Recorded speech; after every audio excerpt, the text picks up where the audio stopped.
너 같은 건 더 이상 내 딸이 아니다. 어디서 그런 대먹지 못한 짓을 해놓고 회사를 물려받길 바래. 진상아가 결국 전남진과의 불륜이 들통나게 되면서 집에서 쫓겨나게 된다는 이야기를 해보려고 해요. 그 전에 오늘도 보러 와주셔서 감사합니다. 여러분들의 가정의 평안과 행복이 깃들기를 바라며 친절한 선주씨 리뷰 시작하겠습니다. 지금 이 밤에 정말 나가겠다는 거야? 테리까지 데리고? 진상아의 목소리는 떨렸습니다. 마치 목구멍에 걸린 뭔가를 억지로 꺼내는 듯한 기색이었습니다. 그래. 김소호는 짐을 꾸리는 손을 멈추지 않고 담담히 대답했습니다. 더 이상 늦출 이유 없으니까. 진상아의 얼굴은 하얗게 질렸습니다. 시간이 멈춘 것처럼 느껴지는 순간에도 김소호의 손은 멈추지 않았습니다. 물건을 넣는 소리가 두 사람 사이를 가로막는 벽처럼 울렸습니다. 잠깐만. 이건 너무 갑작스럽잖아. 진상아는 가까이 다가서며 다급하게 말했습니다. 내일 다시 이야기하자. 밤늦게 이러지 말고. 테리도 자고 있잖아. 할 말은 다 했어. 기회도 충분히 줬고. 김소호는 진상아를 쳐다보지도 않았습니다. 목소리에는 더 이상 참을 여지가 없었습니다. 네가 뭘 원하는지 이제는 뻔히 보이니까. 난 지금 나갈 거야. 진상아의 머릿속은 복잡하게 돌아갔습니다. 나가면 안 돼. 김소호가 이렇게 나가버리면 진중배에게 모든 게 들통날 수밖에 없는 상황이었습니다. 테리를 데리고 나가는 건 둘째치고 회사의 후계자로 인정받기 전까지는 무슨 일이 있어도 이런 일이 들켜서는 안 된다고 진상아는 생각했습니다. 시간을 조금만 더 줘. 진상아의 목소리는 간절했습니다. 내가 정리할 시간을 좀 줘. 내가 직접 아버지께 말하겠다고 했잖아. 정리? 김소호는 피식 웃음을 터뜨리며 진상아를 바라봤습니다. 너 그동안 정리할 시간 충분히 있었어. 이건 네가 생각하는 회사 후계자니 뭐니 하는 그딴 핑계거리가 아니야. 내가 내 말을 더는 믿을 수가 없다는 거라고. 진상아의 얼굴에 슬며시 분노가 떠올랐습니다. 하지만 무너져서는 안 된다는 생각에 감정을 억누르며 목소리를 낮췄습니다.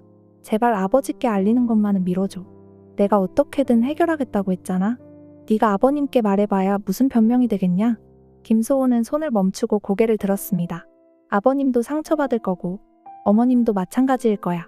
내가 지금 참아주는 이유는 그분들 때문이지 너 때문은 아니야. 진상아는 억지로 미소를 지으며 목소리를 가다듬었습니다. 그래, 나도 그걸 알아.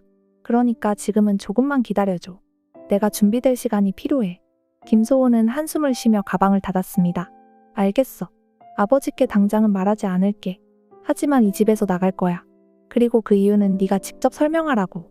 내가 너 대신 변명할 일은 없어. 진상아는 입술을 꽉 깨물었습니다. 눈앞에 모든 게 무너지는 기분이었습니다. 김소호의 결정은 이미 내려졌고 전남진과의 관계를 지키는 일도 점점 더 위험해지고 있었습니다. 내일 이야기하자. 진상아는 간신히 한마디를 더했습니다. 김소호는 고개를 끄덕였지만 여전히 단호한 표정이었습니다. 밤이 깊어가는 거실에 두 사람의 감정이 마치 칼날처럼 날카롭게 서 있었습니다. 아침부터 피선주의 몸은 마치 불길에 휩싸인 것처럼 무거웠습니다. 열이 펄펄 끓는 와중에도 지연의 유치원 준비를 마치느라 손이 떨렸습니다. 엄마, 왜 그래? 아파?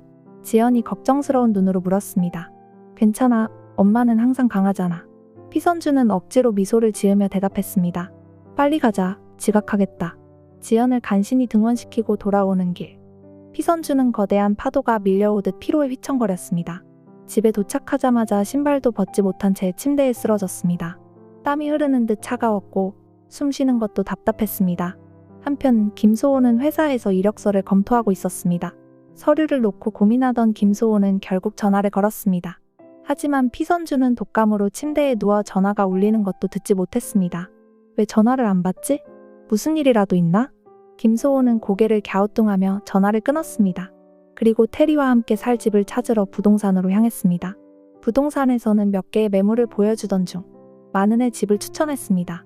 이 집은 가족들이 살기에 딱 좋은 구조입니다. 특히 조용하고 따뜻한 분위기가 매력이에요.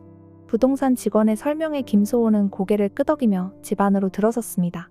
거실 창문을 열자 따뜻한 햇살이 쏟아져 들어왔습니다. 방을 둘러본 김소호는 마음에 든다는 생각이 들었습니다. 괜찮네요. 여기서 새 출발을 하면 좋을 것 같아요. 김소호는 속으로 생각하며 집 구석구석을 살폈습니다. 집을 둘러본 뒤 문을 열고 나가려던 순간 문이 열리며 누군가 들어왔습니다. 김소호는 문 앞에서 피선주와 마주쳤습니다. 여긴. 피선주는 갑작스러운 만남에 말을 잇지 못하며 당황했습니다. 여기가 당신 집인가요? 김소호는 놀란 얼굴로 물었습니다. 네, 맞아요.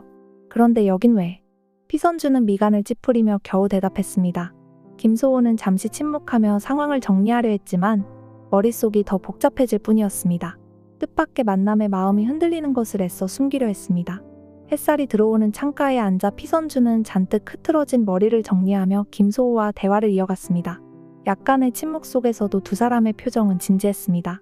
김소호는 조심스레 말을 꺼냈습니다. 내가 진건축에 다니고 있다는 건 알고 있었어요? 피선주는 고개를 저었습니다. 눈길이 김소호의 얼굴을 탐색하듯 스쳤습니다.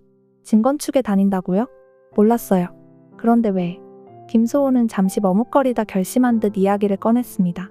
사실 진상아가 내 아내입니다. 순간 피선주의 손이 멈췄습니다. 말문이 막힌 듯 입을 떼지 못하고 김소호를 바라봤습니다. 뭐라고요? 피선주의 목소리가 떨렸습니다. 그 진상아의 남편이 당신이라고요? 김소호는 고개를 끄덕였습니다. 나도 당신 상황을 듣고 놀랐어요. 이런 우연이 있을 수 있을까 싶더군요. 진상아와 전남진 두 사람의 관계는 나도 잘 알고 있습니다. 처음엔 안 믿으려고 했어요. 하지만 지금은 인정할 수밖에 없죠. 피선주는 이 말을 짚으며 한숨을 내쉬었습니다. 하필이면 진상아가 당신 아내라니 믿을 수가 없네요. 김소호는 진지한 표정으로 말을 이었습니다. 나도 당신과 비슷한 입장이에요.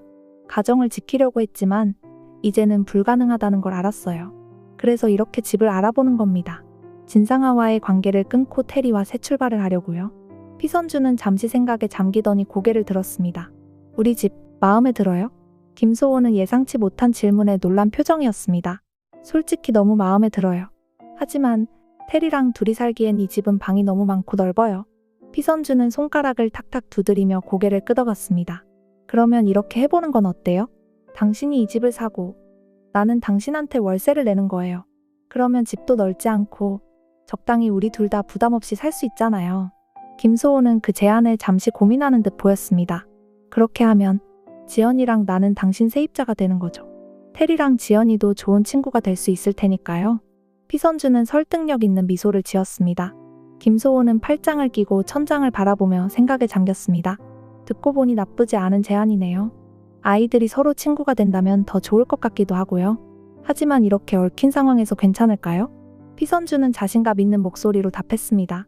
얽힌 건 어쩔 수 없어요. 하지만 우리도 이겨내야죠. 지금 같은 상황에선 서로 도울 수밖에 없잖아요. 김소호는 잠시 눈을 감고 생각하더니 천천히 고개를 끄덕였습니다. 알겠습니다. 긍정적으로 생각해 볼게요. 당신 말대로 아이들도 좋은 친구가 될 수 있을 것 같아요. 두 사람은 낯선 상황 속에서도 뜻밖의 공감대를 형성하고 있었습니다.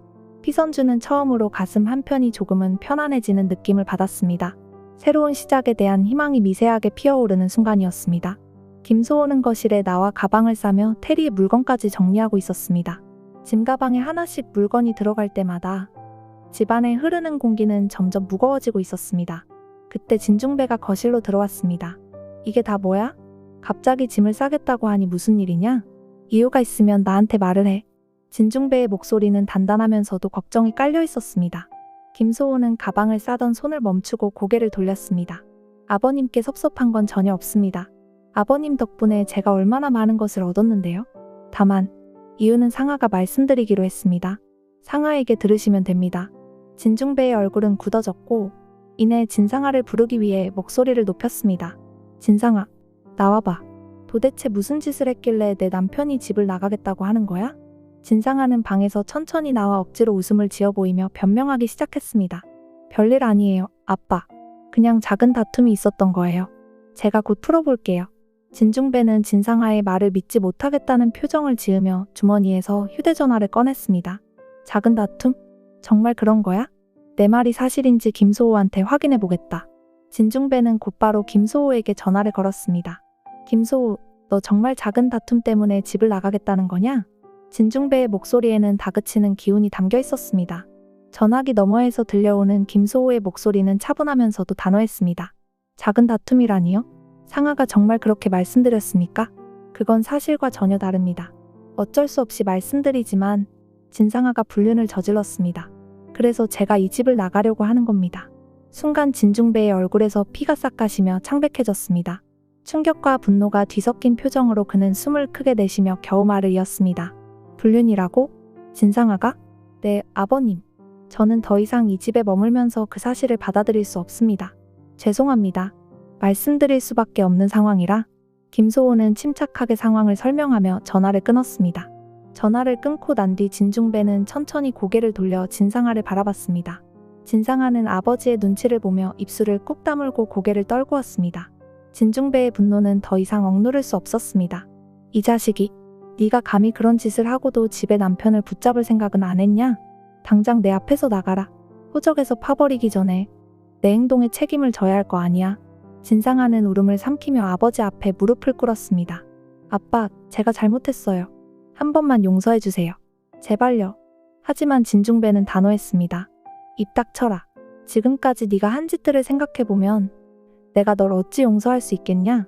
네가 이 집과 가족의 명예를 얼마나 더럽혔는지 알아? 네 남편 데려오기 전까지 너한테 줄 건 10원 한 푼도 없다. 진상아는 울먹이며 머리를 숙였지만 진중배의 분노는 가라앉지 않았습니다. 집안은 마치 폭풍이 지나간 듯한 정적과 긴장감으로 가득 찼습니다. 그 순간 진상아의 울음이 점점 깊어졌고 진중배는 등을 돌려 한숨을 내쉬며 거실 창문 쪽으로 걸어갔습니다. 그의 손은 떨리고 있었고 분노와 절망이 동시에 치솟고 있었습니다. 진중배는 깊게 숨을 들이쉬고 내뱉으며 스스로를 진정시키려 애썼습니다. 지금까지 너를 가족으로 믿고 살아온 내 자신이 한심하다. 진상아, 내가 내 딸인 게 부끄럽다. 진상아는 더 이상 아무 말도 하지 못한 채 고개를 떨구고 눈물을 흘렸습니다. 이번 영상 재미있으셨으면 구독과 좋아요 부탁드립니다. 구독은 저에게 큰 응원이 됩니다. 오늘도 시청해주셔서 감사합니다.